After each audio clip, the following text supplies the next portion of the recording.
ক্লাসে বসে গাড়ির ঘটনা মনে করে মিটমিট করে হাসছে মেঘ। তার মুখে মাস্ক পরা আর গলায় ওড়না দ্বারা আবৃত।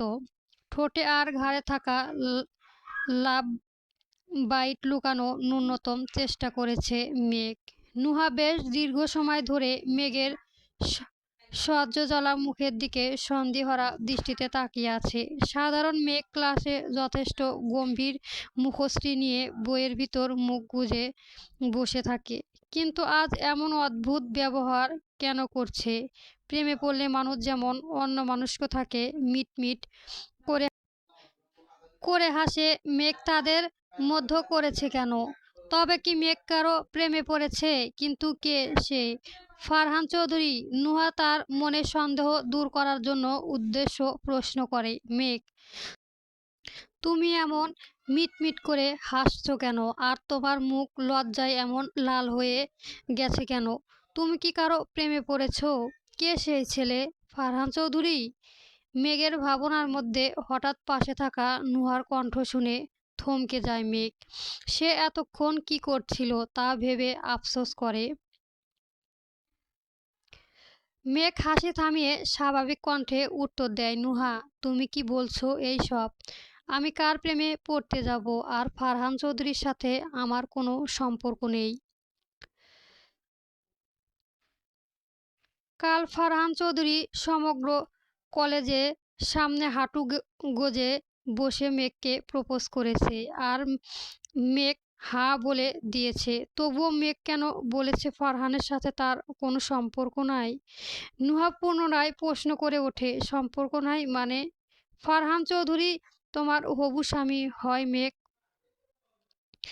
1 মাস পর তোমাদের বিয়ে। তুমি কি ফারহান স্যারকে ভালোবাসো না? কাল কলেজে গাউনে প্রপোজ করার সময় ফারহান তার পরিচয় মেঘের হবু স্বামী হিসেবে দিয়েছে। তাছাড়া 1 মাস পর তোমাদের বিয়ে, ওই কথাও সবাইকে বলেছে। হয়তো নুহা তখন শুনেছে, কিন্তু মেঘ ফারহানকে ভালোবাসে না। তার সাথে 1 মাস পর বিয়ে করার কোনো প্রশ্নই ওঠে না। মেঘ স্পষ্ট স্বরে বলে, না নুহা, আমি ফারহান চৌধুরীকে ভালোবাসি না। তার সাথে আমার কখন বিয়ে হবে না। বড় আব্বুর বন্ধুর ছেলে ফারহান, উনি তার সাথে আমার বিয়ে ঠিক করেছে। কিন্তু আমি খুব শীঘ্রই বড় আব্বুকে নিষেধ করে দেব। ফারহান চৌধুরীকে বিয়ে করা আমার দ্বারা সম্ভব নয়। মেঘের কথা শুনে নুহা বেশ কৌতূহল নিয়ে বলে ওঠে, কিন্তু কেন মেঘ? ফারহান চৌধুরীকে নিয়ে বিয়ে না করার কারণ কি? উনি যথেষ্ট সুদর্শন আর ধনী। কারণ আমি ফারহান চৌধুরীকে ভালোবাসি না নুহা। নুহা সন্ধিহারা দৃষ্টি নিক্ষেপ করে মেঘকে প্রশ্ন করে, তবে তুমি অন্য কাউকে ভালোবাসো মেঘ? কিন্তু কাকে? আদ্রিয়ান স্যারকে। নুহা এমন উদ্ভট প্রশ্ন শুনে মেঘের মৃদু কেসে ওঠে। নুহা বেশ সন্দেহারা দৃষ্টি নিয়ে মেঘের মুখে আদল পর্যবেক্ষণ করে। আদ্রিয়ানের নাম শোনার শোনার পর মেঘের লজ্জা মিশ্র হাসি, গালে লাল রক্তিম আভা চলে, আর চোখের মনিতে মায়ার ভালোবাসার স্বপ্ন, সবকিছুর উপর নজর যায় নুহার। তারা দুজনে যখন আড্ডা দিচ্ছিল তখন ক্লাসরুমে প্রবেশ করে আদ্রিয়ান। ক্লাসের সব ছাত্রছাত্রী উঠে দাঁড়ায় আর জোরে শব্দ করে একসাথে বলে ওঠে, গুড মর্নিং আদ্রিয়ান স্যার। ক্লাসে প্রবেশ করা সর্বপ্রথম আদ্রিয়ানের চোখ যায় শেষের সারিতে বসে মেঘের উপর। মেঘের শান্ত আর মায়াবী মুখ দেখে ঠোঁটের কোণায় মৃদু হাসি জমা হয়। আদ্রিয়ান ক্লাসে প্রবেশ করার পর নুহা আর মেঘের কথা বলা থামিয়ে দেয়। মেঘ চোখ টিপ টিপ করে তাকায় আদ্রিয়ানের দিকে। গাড়ির ঘটনা ক্ষণিক সময়ের জন্য ভুলে গেলেও এখন আদ্রিয়ানকে দেখার পর চোখের সামনে সব দৃশ্য ভেসে ওঠে। মেঘ লজ্জায় চোখ সরিয়ে নেয়। আদ্রিয়ান হয়তো মেঘের মনোভাব বুঝলো। মুচকি হেসে সব ছাত্রছাত্রীর উদ্দেশ্যে বলে, গুড মর্নিং, সবাই বসে যাও। 5 মিনিট পর ক্লাস শুরু হয়। মেঘ বইয়ের মধ্যে মুখ গুজে বসে আছে। আদ্রিয়ান বোর্ডে পড়া বুঝিয়ে দিচ্ছে। বোর্ড পড়া বোঝার সময় প্রায় মেঘের চোখে আদ্রিয়ানের উপর পড়ে, কিন্তু তারা দুজনেই যথেষ্ট স্বাভাবিক আচরণ করে। বাসায় তার তারা স্বামী স্ত্রী হলেও কলেজে আদ্রিয়ান মেঘের টিচার হয়। প্রথম সারিতে বসে থাকা মেয়েদের দলে সম্পূর্ণ মনোযোগ আদ্রিয়ানের উপর। এমন করে তাকিয়ে আছে যেন চোখ দিয়ে গিলে যাচ্ছে। বোর্ডের পড়াশোনা বোঝার শেষ করে আদ্রিয়ান সব শিক্ষার্থীর উদ্দেশ্য করে প্রশ্ন করে, স্টুডেন্ট, তোমরা সবাই কি বোর্ডের পড়া বুঝেছ?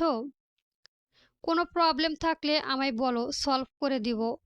সকল ছাত্রছাত্রী হা বোধক সম্মতি দিয়ে ওঠে। স্যার, আমরা বুঝতে পারছি। বোর্ডের লেখা মুছে যখন আদ্রিয়ান ক্লাস শেষ করে রুম থেকে বের হয়ে যাবে, তখন প্রথম সারির এক শিক্ষার্থী নজরে আসে। আদ্রিয়ানের গলা থাকা লাল পাপেল মার্ক রয়েছে। দূরে থেকে মনে হচ্ছে যেন লাভ বাইট। কিন্তু আদ্রিয়ান স্যার বিবাহিত নন। তবে কি করে সম্ভব?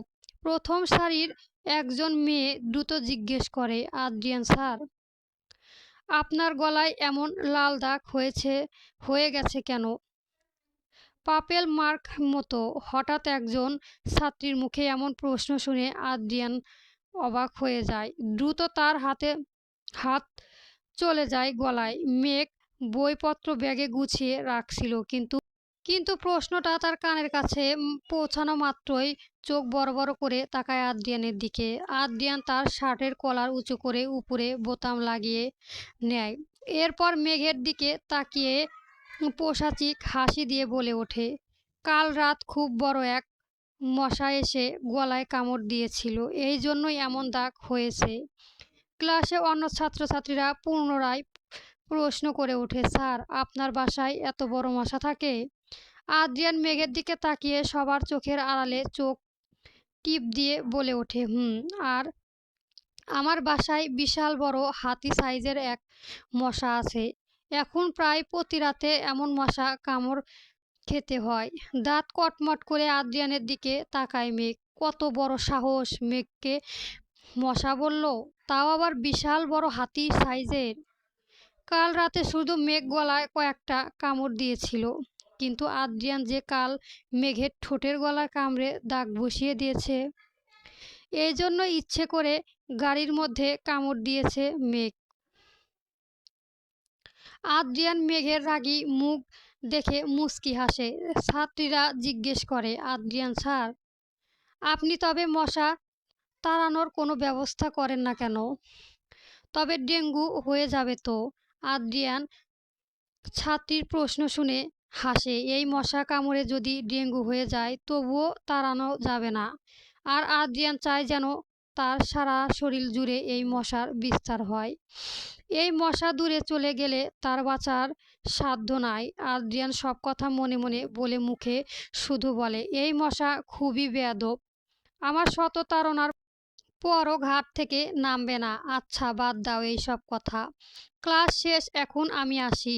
আদ্রিয়ান মেঘের দিকে মুচকি হেসে ক্লাস থেকে বের হয়ে যায়। কাঁধে থাকা ব্যাগ থেকে ফোন বের করে মেঘ। আদ্রিয়ানের ফোনে মেসেজ দিয়ে বলে, আদ্রিয়ান স্যার, ওই কামড় মশাই নয়, বরং মেঘ দিয়েছে। কেবিনে বসে মেঘের মেসেজ দেখে শব্দ করে হেসে ওঠে আদ্রিয়ান। এরপর মেসেজে উত্তরে বলে, ও তাই।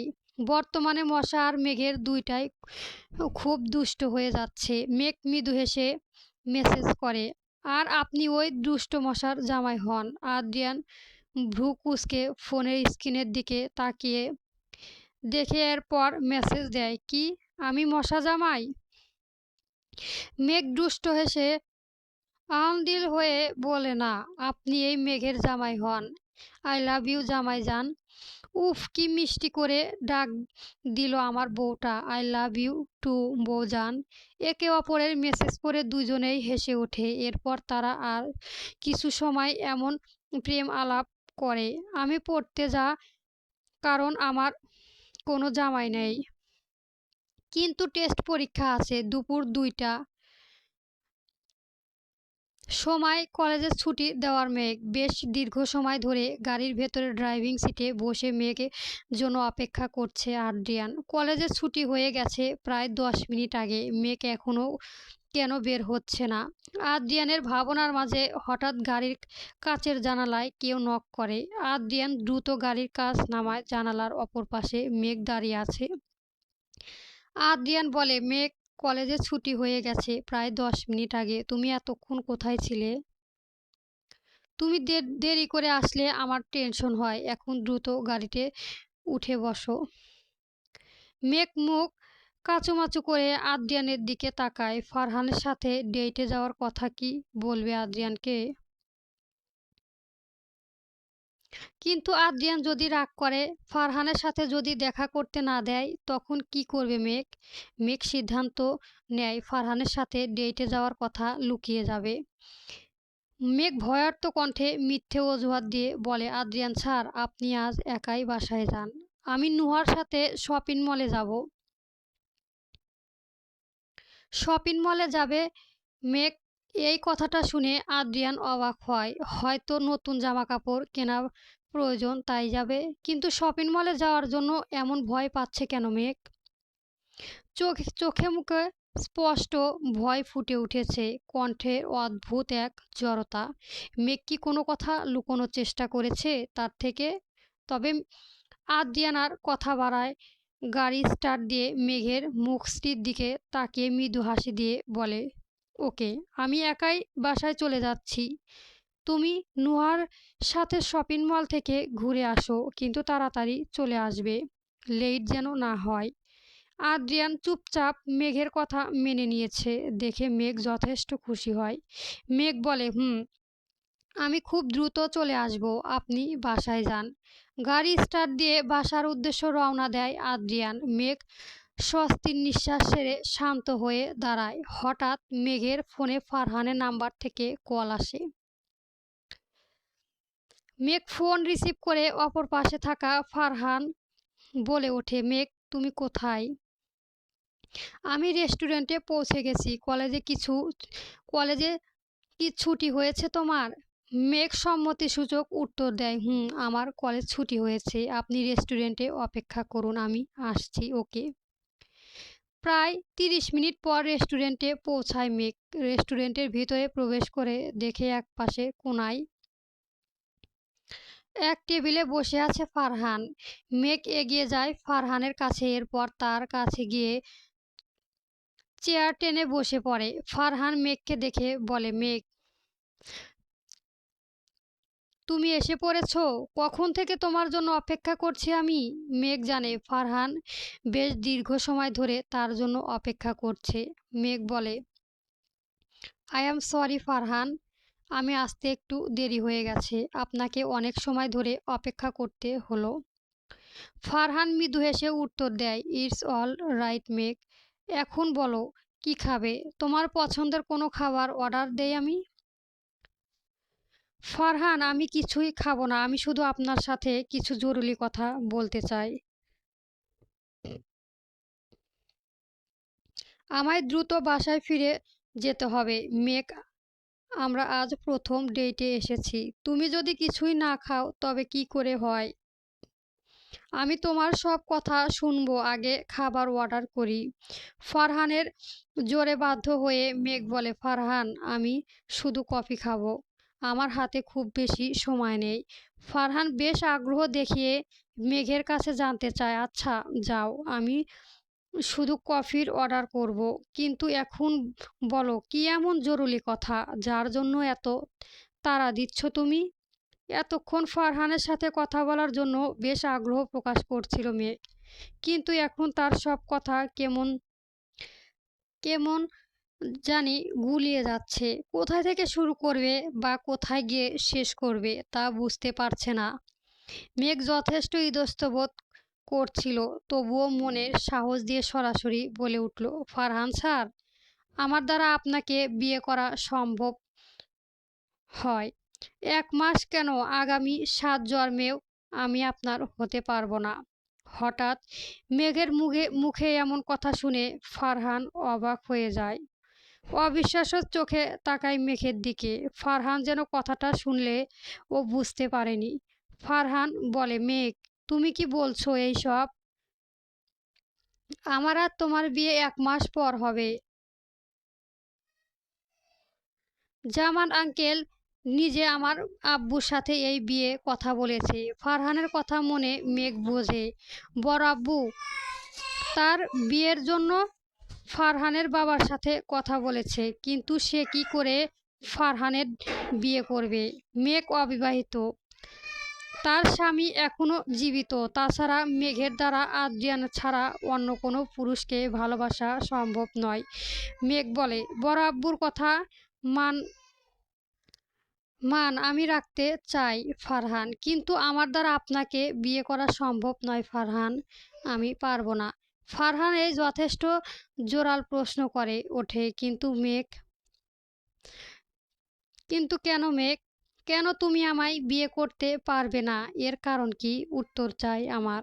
ফারহানের প্রশ্ন মেঘ শান্ত স্বরে শুধু একটাই কথা বলে, কারণ আমি বিবাহিত ফারহান। স্বামী জীবিত থাকা অবস্থায় অন্য কোনো পুরুষকে আমি কি করে বিয়ে করব?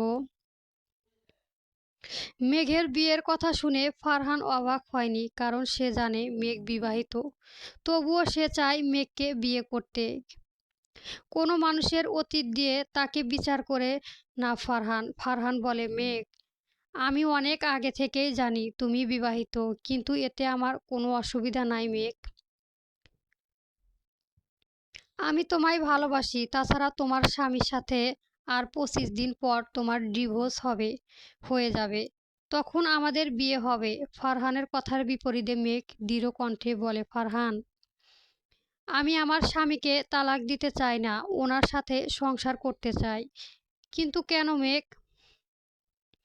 যে মানুষটা তোমায় 9 বছর আগে বিয়ের আসর থেকে রেখে চলে গিয়েছিল শুধুমাত্র তার স্বার্থপরের জন্য, তার সাথে তুমি কেন সংসার করতে চাও?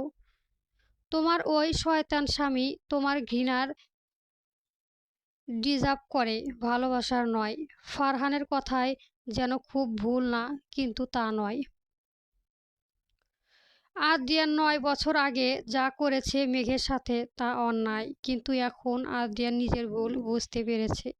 শুধুমাত্র একবার মেঘের কাছে শেষ সুযোগ চেয়েছে।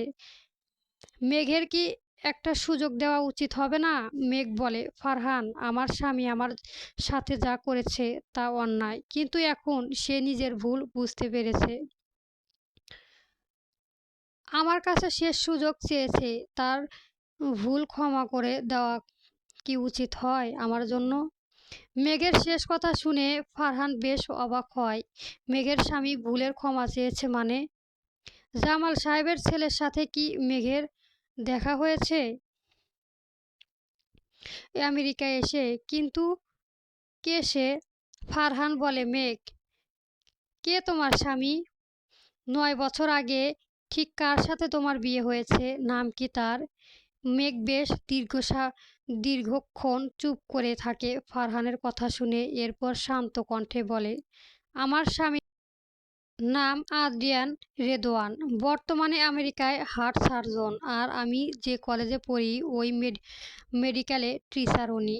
মেঘের মুখে আদ্রিয়ানের রোদওয়ান নাম শুনে ফারহানের হতবাক হয়ে যায়। নবীনবরণ অনুষ্ঠানে যে শিক্ষকের সাথে ফারহানের দেখা হয়েছিল ওনার নাম ছিল আদ্রিয়ান। তবে কি উনি মেঘের স্বামী? জামাল তালুকদারের বড় সন্তান আদ্রিয়ান তালুকদার। এই জন্যই কি ফারহানের সাথে মেঘকে দেখে আদ্রিয়ান এমন রাগ করেছিল? রেস্টুরেন্টের বাহিরে দাঁড়িয়ে থাকা এক গাড়ির ভেতরে বসে আছে আদ্রিয়ান। তার চোখ মুখে এখনো রাগ আর বিরক্তি স্পষ্ট ফুটে উঠেছে। আজ মেঘ তাকে মিথ্যে কথা বলেছে। নুহার সাথে মেঘ কেন শপিং মলে যায়নি, বরং এই রেস্টুরেন্টে এসেছে? কিন্তু কেন? মেঘ আদ্রিয়ানের থেকে লুকিয়ে রেস্টুরেন্টে কেন আসবে? তখন মেঘের ব্যবহার দেখে আদ্রিয়ানের সন্দেহ হয়েছিল, তাই আদ্রিয়ান বাড়ি না গিয়ে মেঘের পিছনে পিছনে এই রেস্টুরেন্টে আসে। বেশ অনেক সময় ধরে মেঘ এই রেস্টুরেন্টের ভিতরে গিয়েছে, কিন্তু এখনো বাহির হচ্ছে না কেন? কি এমন সত্য আছে যা মেঘ আদ্রিয়ানের থেকে লুকাতে চায়? আদ্রিয়ান তা জানতে হবে। গাড়ির দরজা খুলে বাহিরে বের হয় আদ্রিয়ান। বড় বড় পা ফেলে এগিয়ে যায় রেস্টুরেন্টের কাছে। রেস্টুরেন্টের কাছে দরজা খুলতে ভিতরে প্রবেশ করে আদ্রিয়ান। হঠাৎ দূরের কোণায় থাকা দৃশ্য দেখে সে অবাক হয়ে যায়। দাঁত কটমট করে তাকায় সেই দিকে। রাগে ক্ষোভে জ্বলে যাচ্ছে তার শরীর। আদ্রিয়ান জোরে শব্দ করে রাগী কণ্ঠে ডাক দেয়, মেঘ। মেঘের ডাক পাশের হাত ধরে নিজের কাছে নিয়ে কাঁধে হাত রেখে ফারহান কিছু কথা বলছিল মেঘকে। কিন্তু হঠাৎ দরজায় কারো চিৎকার শুনে দুজনেই তাকায় ওই দিকে। মেঘ দূরে থাকা আদ্রিয়ানের রাগের চেহারা দেখে ভয়ে শুকনো ঢোক গেলে। আদ্রিয়ান তার হাত শক্ত করে ধরে কণ্ঠে চিবিয়ে বলে, ফারহান চৌধুরী, তোর সাহস কি করে হয় আমার বউকে ছোঁয়ার? তুই যে হাত দিয়ে আমার মেঘকে ছুঁয়েছিস ওই হাত আমি ভেঙে দেব। তোকে আজ খুন করে ফেলবো আমি। পরবর্তী গল্প পেতে আমার চ্যানেলটা সাবস্ক্রাইব করবেন সবাই। আর গল্পটা কেমন হয়েছে কমেন্ট বক্সে জানাবেন। ধন্যবাদ। গল্প তোমার নামে নীলচে তারা, কলমে নুসাইবা এহসান হিয়া। চলবে।